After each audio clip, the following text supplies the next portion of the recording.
ছি ছি ছি, শেষমেশ একটা সাপের সাথে বিয়ে। কথা যখন দিয়েছে কথা তো রাখতেই হবে। এসব হয়েছে তোমার জন্য ছোট রানী। বাহ, এখন সব দোষ আমার হলো। বড় রানী আর তার মেয়ে যেন ধোয়া তুলসী পাতা।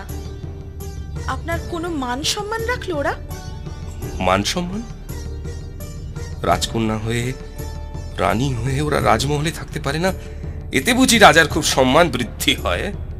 আমি অত শত কথা শুনতে চাই না।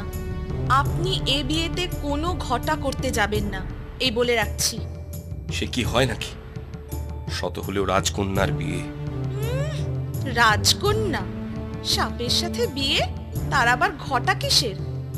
কোনো রকমে মালা বদল হলেই তো হলো।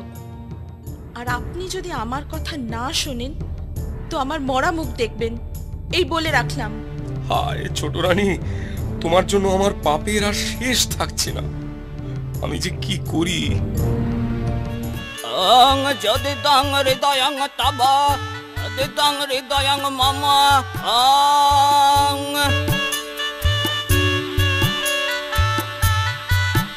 এবার রাজকন্যা বড়মালা বরকে পরিয়ে দাও, মালা বদল সম্পন্ন হোক।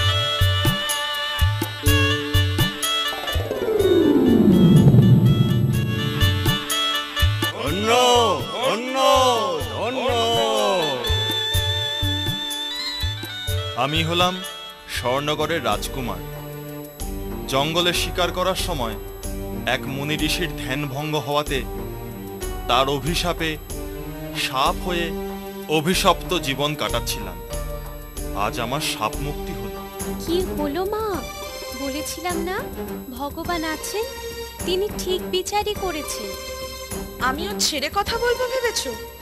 তোমারও বিয়ে আমি অজগর সাপের সাথেই দেব। তুমিও রাজকন্যা, তুমিও বা কম কিসে শুনি? হিংসে অন্ধ হয়ে তুমি আবার ভুল করবে মা। সব অজগর তো আর রাজপুত্র নয়। হতেও তো পারে। আমি কোনো কথা শুনবো না। আমি হেরে যাব ভেবেছো? কিছুতেই না। মহারাজকে বলে আজই সেপাই সেনা পাঠিয়ে ওই জঙ্গল থেকে অজগর ধরে আনতে বলবো। আজ নয় কাল একটা না একটা অজগর সাপ নিশ্চয়ই পাওয়া যাবে।